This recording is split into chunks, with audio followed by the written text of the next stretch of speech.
Welcome to NBC 12. This is Jennifer Ryan from Richmond, Virginia. It's a bright and sunny morning here in Richmond. Hope everyone has their coffee ready.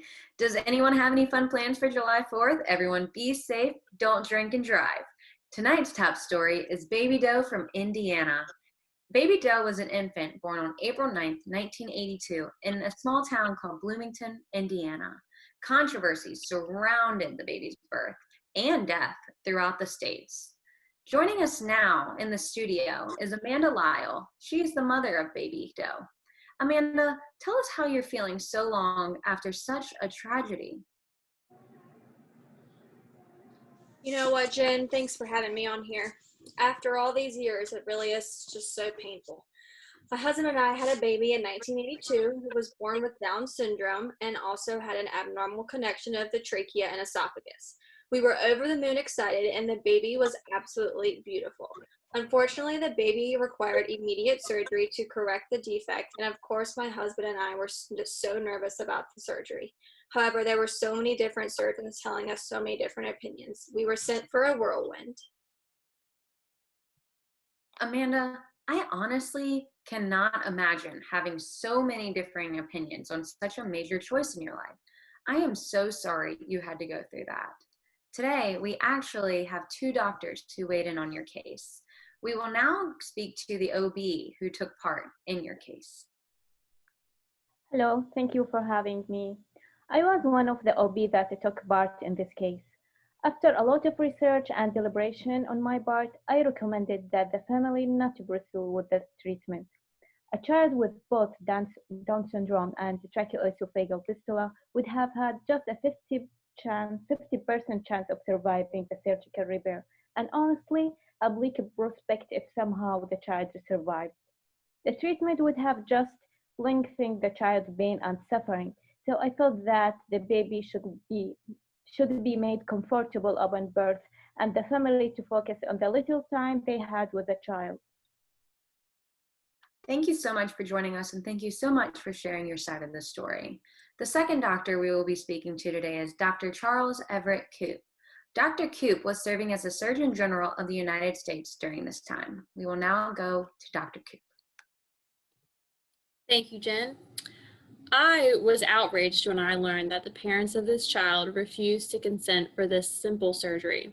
I've done it plenty of times with a 100% success rate as the chief surgeon at the Children's Hospital of Philadelphia. I believe every child has a right to live, and they should not have that stripped from them.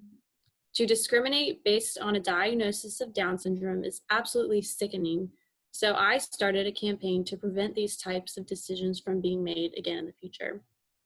This campaign prevented the discrimination against children with disabilities, leading to the withholding of medical intervention. I enlisted resources from the Reagan administration and established rules under the Americans with Disabilities Act to prevent this type of child abuse from ever happening again. These parents should have taken my advice and expertise. The surgery would have been a simple fix, and they completely disregarded it. Thank you, Dr. Koop. I also appreciate your input on the situation. Now, Ms. Lyle, with all of this information, what did you decide to do, and how did you decide to do it? You know what, Jennifer? It was a really, really hard decision. We decided to withdraw care from our infant. We were concerned that the procedure would be too risky for our little infant, and that if somehow she made it through, she would not be able to have a chance at a decent life. The statistics about chance of survival and the awful prognosis that our OB shared with us was extremely hard for us to hear. I am so sorry you had to go through that. I honestly can't even imagine. This is such an ethical dilemma. We are now going to break for commercial, and while we are at commercial break, we are going to do a brief poll for the audience.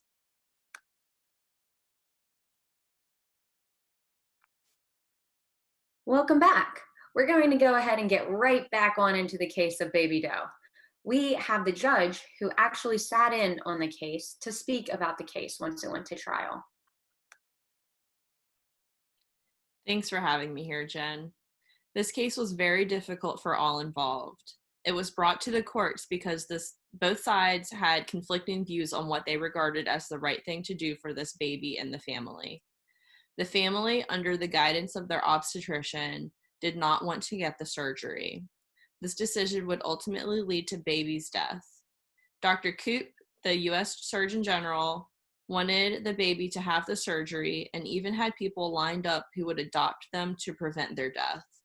This case reached the Indiana Supreme Court, which ruled that the parents had the right to follow their obstetrician's recommendations. Baby Doe died at 6 days old before the United States Supreme Court could hear an appeal. A key argument made by Koop and the Reagan administration was that this case was discrimination based on disability.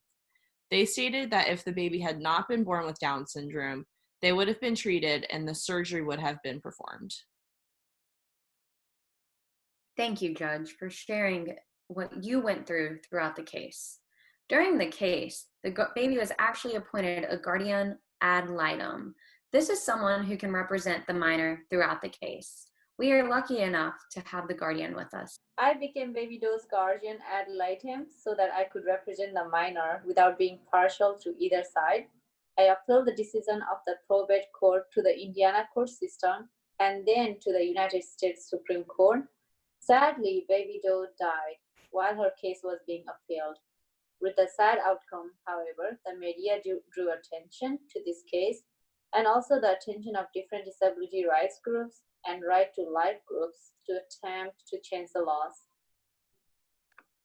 I'm sure it was hard being guardian ad litem during this time, so thank you for serving for the minor. This is all very interesting. This case has so many twists and turns. It actually set the stage for more cases that ultimately led to the creation of the Baby Doe laws. Today, we actually have in studio a specialist on the case and the changes that the case caused. We will now go to her. Thanks, Jen. In the years that followed this case, other similar instances occurred that helped to propel the implementation of what are now known as the Baby Doe laws. The case we discussed was the primary incident, but a year later, in 1983, a case known as Baby Jane Doe again brought up the same issue of withholding treatment for newborns with disabilities. This child was born with a birth defect that affected her brain and spine, and a surgical intervention would have prolonged her life from approximately 2 years to approximately 20 years. Instead, her parents chose conservative management, which brought the same issue again to the public's attention. This child actually survived well past what was predicted, but again, this highlighted this important ethical issue in healthcare. As a result of these cases, Dr. Koop campaigned the US Congress, and eventually the Baby Doe Amendment was created in 1984. This amendment extended the laws defining child abuse to include the withholding of fluids, food, and medically indicated treatment from disabled children. Additionally, hotlines were created for people to report if care was being withheld from a disabled newborn, and it became mandatory for hospital NICUs and nurseries to post notices advertising these hotlines. The hotlines did not last long, and the Supreme Court actually struck down the Baby Doe Amendment in 1986, claiming that the autonomy of the states had been violated. Eventually, what are now known as the Baby Doe rules were created due to a combined effort from Dr. Koop and President Reagan. These were passed in 1988 as part of the Child Abuse Prevention and Treatment Act. These rules define what it means to withhold medically indicated treatment, similarly to the law before, withholding fluids, food, and medication. And the rules also provide acceptable exceptions, including if the infant is chronically comatose, if treatment would only prolong dying, or if treatment would be inhumane. These are left up to physicians' discretion. These rules have been upheld to this day, but not without controversy. Opposing groups make arguments based on quality of life and best interest considerations. The American Academy of Pediatrics supported the creation of infant bioethics committees by hospitals to ensure ethical decision-making. Those who argue against the Baby Doe rules claim that they are too rigid the way they are written, and those who support them want to see the rules extended to protect infants born at the threshold of viability. There is continued controversy around these rules today without a clear resolution. Back to you in the newsroom, Jen. Thank you, Sarah, for your expertise in this situation. So much has changed after the decision of these parents for what to do for their children. Laws were changed, changed again, struck down, and recreated. One could argue that the parents' autonomy regarding their children's care was threatened by the state, while one could also argue that the choices of the parents made did not follow the ethical principle of beneficence. This story is a huge ethical dilemma and will continue to be talked about for years to come. Thank you all for joining us here on NBC 12 to review this story, and I hope you all have a great sunny afternoon. Bye.